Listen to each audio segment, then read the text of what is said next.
எழும்பி பிரகாசி என் மகனே, எழும்பி பிரகாசி என் மகளே.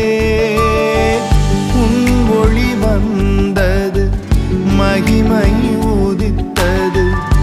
உன் ஒளி வந்தது, மகிமை உதித்தது.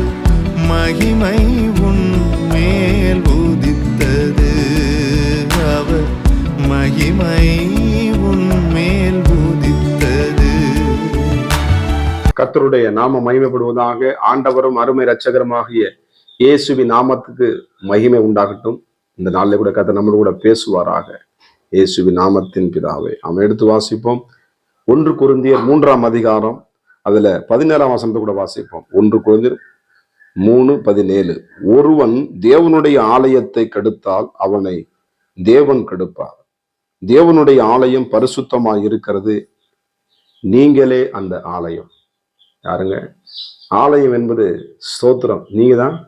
ஆமா, ஒரு ஆலயம். ஆண்டவராகிய தேவன் நம்ம என்ன, இந்த ஆலயத்தை பாளையம் சுத்தமா இருக்கிறது. நம்ம ஒரு நாள் சர்ச்சுக்கு போறோம், ஆனா 6 நாள் என்ன பண்றோம்? வீட்டுல இருக்கிறோம். அப்ப அதிகமா எங்க இருக்கோம்? அப்ப இந்த சரீரம், இந்த ஆவி, இந்த ஆத்மா என்ன பண்றது? தேவன் தங்குகிற ஸ்தலம் என்பதை மறந்துடக்கூடாது. நம்ம கண்டபடி என்ன பண்ண முடியாது, செய்ய முடியாது. ஏன்னா இந்த சரீரம் நமக்குரியது கிடையாது. இது தேவனுக்குரிய சரீரம். தேவன் நம்ம படைச்சிருக்காரு. இது மண்ணால உண்டாக்கப்பட்டது நம்ம சரீரம். அது குரங்குல இருந்து உண்டாக்கல, மண்ணுல இருந்து கத்திரம் என்ன பண்ணாரு? ஒரு மனுஷனை மண் எடுத்து என்ன பண்ணாரு? அவருடைய சுவாசத்தை கொடுத்து மனசுல உண்டாகிறது. கர்த்தருக்கு மகிமை உண்டாவதாக. அந்த மகிமையான தேவன் என்ன பண்றார்? நமக்குள்ள அவர் தங்க விரும்புகிறார். தேவனுடைய வாசஸ்தலம் மனிதனத்தை என்ன பண்ணுது? இறங்கி வந்தது. இப்ப பாருங்க, ஒருவன் சத்தத்தை கேட்டு கதவை திறந்தால் அவரிடத்துல வந்து போஜனம் பண்ண. கதவை திறந்த இந்த கதவுல பிளாஸ்டிக் கதவு, நீங்க தேக்க அந்த கதவை சொல்ல, உங்க இதய கதவை ஆண்டவர்கள் நீங்க இடம் கொடுத்து ஓப்பன் பண்ணாதான் அந்த தேவன் வந்து என்ன, ஆண்டவர் ஜென்டில்மேன். ஸ்தோத்திரம். சூப்பரான அருமையான நல்ல தெய்வம், அழகானவர், அருமையானவர், ரொம்ப ரொம்ப நல்லவர் நம்ம ஆண்டவர் இயேசு. அவன் இந்த கொடுக்க இந்த ஆலயத்தை நம்ம சரியா பண்படுத்தி பலப்படுத்தணும்னா நல்ல நிலமா என்ன பண்ணும்? அது 100 மடங்கு பலனை தரும். ஆண்டவருக்காக ராஜ்யத்துக்கு 100 மடங்கு பலனை கொடுக்கிறார். ஆலயம் கெட்டு போச்சுன்னா சோதரம். உன் கண்ணு கெட்டதுன்னா உன் சரீரமே கெட்டு போச்சு அப்படின்னு சோதரம். சிம்சோன் ஆண்டவர் அவன் தங்கியிருந்த கர்த்தருடைய பலம் அவன் மேல பயங்கரமா இறங்கி வந்தது. ஒரு தாடை எலும்பு எடுத்து எத்தனை கொண்டு போட்டான். ஒரு தாடை எலும்பு எடுத்து எத்தனை பச்சை தாடை எலும்பு எதிரியின் நிறுவனமாகணும்.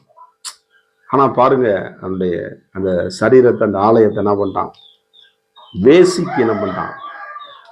விட்டு கொடுத்துட்டான். சோதரம்.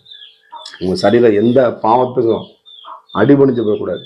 நீங்க இந்த சரீரம், இந்த கண்ணு, இந்த காது, நம்ம கேட்கிற செவி எல்லாமே தேவனை பிரதிபலிக்கிறதாக காணப்படும். நல்ல காரியம் நம்ம காது. நம்ம கெட்டவாத பேசினா நீ ஒருவேளை நம்ம கெட்டவாத பேச வருவோம். ஆனால் கெட்டவாத பேசினா நம்ம நல்லா காது ஊற்றி ரசிச்சு கேட்போம். அப்படி கேட்கக்கூடாது. கர்த்தருக்கு ஸ்தோத்திரம். நம்ம சினிமா படம் போட்டோம், ஆனால் பசங்க சினிமா படம் போட்டா என்ன பண்றது? என்ன பாச பண்றது அப்படிங்கிறீங்களா? ஸ்தோத்திரம். அதை உள்ள அலர்ட் பண்ணாதீங்க. உங்களுக்கு தான் ஆண்டவர் கற்பனை கொடுத்துருக்காரு, மொபைல் கொடுத்துருக்காரு. ஆண்டவர் பாட்டை போட்டு நல்லா கேளுங்க. தேவனுக்கு பிரியமான பாடலை எடுத்து பாடுங்க. ஸ்தோத்திரம். நல்ல காரியங்களா பைபிள் இருக்கு, நல்ல காரியங்கள். அதை என்ன பண்ணுங்க? சரீரத்துக்கு அப்ப தேவனை என்ன பண்ணுவோம்? இந்த பந்தப்பட்டிருக்கிறது அந்த ஆலயத்தை என்ன பண்ணும்? தேவனுடைய நீங்கள் ஆலயம். இப்போ ஆலயத்தின சுத்தமா இருக்கு. வழிவிடத்துல வைக்கப்பட்ட பொற்பாத்திரம். ஸ்தோத்திரம். அவருடைய குளிர்த்த தோல். அவன் நமக்குள்ள தங்க விரும்புகிறான். இது நான் தங்கும் இடம், நீங்க விரும்பினபடினால் இங்கே வாசம் பண்ணுவேன். அவர் வாசம் பண்ணும் பொழுது சத்ருவின் கிரிகள் அழிக்கப்படும். இன்னைக்கு அந்த தேவன் கொடுத்த சரீரத்தை என்னென்னமோ காரியத்தை என்ன பண்றாங்க? வேதனைப்படுத்தி இந்த சிம்சன் அப்படித்தான் மாண்டு போனான். சில பேர் இந்த சரீரத்தை, தேவன் கொடுத்த சரீரத்தை மதுபானத்தினால கரைப்படுத்துறது, தேவையில்லாத காரியத்தை பாவத்தை செஞ்சு கரைப்படுத்தி என்னை கேட்கறதுக்கு யாரும் இல்லைன்னு சொல்லி என்ன பண்றாங்க? பாவத்திலே கற்பந்தரிச்சு பாவத்தின்றாங்க, மறிந்து போகிறாங்க. அவன் பார்க்க முடியும். பாவத்தின் கூர் மரணம் என்று எழுதப்பட்டிருக்கிறது. சோத்திரம். அப்ப அந்த இந்த சரீரம் பாவத்துக்கு பாவம் செஞ்சுட்டு இருந்தா தேவன் தங்குற ஸ்தலத்தை பரிசுத்தமா வச்சுக்கிறோம். ஒவ்வொரு நாளும் அறிக்கை செய்த ஆண்டவர் சமூகத்துல, நல்லபடி எனக்குள்ள தங்கிருக்கீங்கப்பா, எனக்குள்ள வந்திருக்கிறீங்க ஏசப்பா, எனக்கு அந்த பரிசுத்தத்தை கொடுங்க ஆண்டவரே, நான் எவ்வளவு ஒரு பாக்கியம் பெற்றிருக்கேன்னு சொல்லி ஆண்டவர் நீங்க நன்றி கடனப்புள்ள இங்க இடத்துல எழுதப்பட்டிருக்கிறது. சோத்திரம். 16 வசனம் போட்டுக்கோங்க. நீங்கள் தேவனுடைய ஆலயமா இருக்கிறீர்கள் என்றும் தேவனுடைய ஆவி உங்களில் வாசமா இருக்கிற என்றும் அறியீர்களா.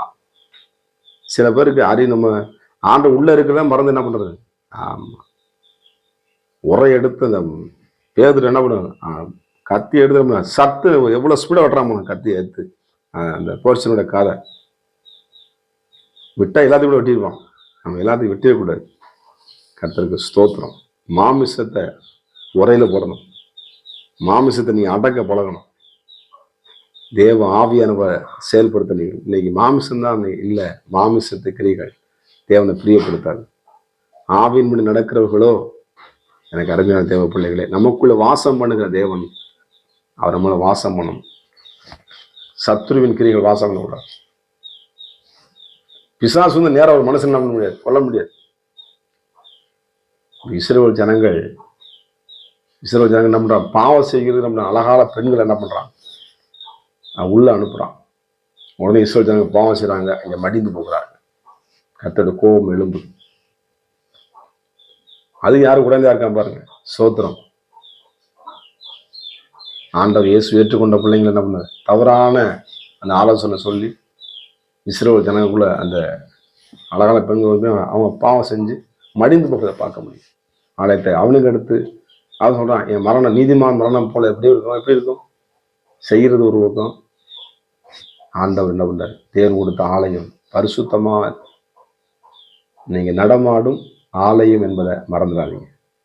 கர்த்தருக்கு மகிமை உண்டாவதாக. தேவன் கொடுத்த ஸ்தலத்தை, தேவன் கொடுத்த சரீரத்தை பரிசுத்தமா வச்சுக்கிடுவோம். நிச்சயமா நம்மளை கர்த்தர் ஆசீர்வதித்து பழுக பண்ணுவார். ஜெபமுமா. பரிசுத்தம் கிருபை நிறைந்த நல்ல தகப்பனே, இந்த நாளுக்காக நன்றி. இந்த ஆலயத்தை, இந்த சரீரத்தை நாங்கள் பரிசுத்தமாக வைத்துக் கொள்ள உதவி செய்யுங்க. இயேசுவின் நாமத்தின் பிதாவே, ஆமே. என் ஆத்துமாவே கர்த்தரை சோதரின்னு சொல்லி ஜெபம் பண்ணி முடிங்க. கர்த்தர் உங்களை ஆஸ்வதிப்பார். சொல்லி முடிக்கும் போது என்ன பண்ணுவோம், அந்த ஆத்துமாவே கர்த்தரை சோதரி. அந்த இன்னைக்கு அதெல்லாம் சொல்றதே இல்லை, அதுக்கு முன்னாடியே சொல்லி போறாங்க. ஆனா அந்த கடைசியோடைய முடிவு, என் ஆத்துமாவே கர்த்தரை சோதரி, என் முழுவதுமே பரிசுத்த நாமத்தை சோதரி, என் ஆத்துமாவே கர்த்தரை சோதரி. கர்த்தர் செய்த சகல உபகாரங்களையும் ஒரு நாளும் இந்த சரீரம் வரக்கூடாது, நீங்க மறந்துக்கூடாது. ஆமே. God bless you. கர்த்தர் உங்களை ஆஸ்வதிப்பாராக. எழும்பி பிரகாசி என் மகனே, எழும்பி பிரகாசி என் மகளே, உன் ஒளி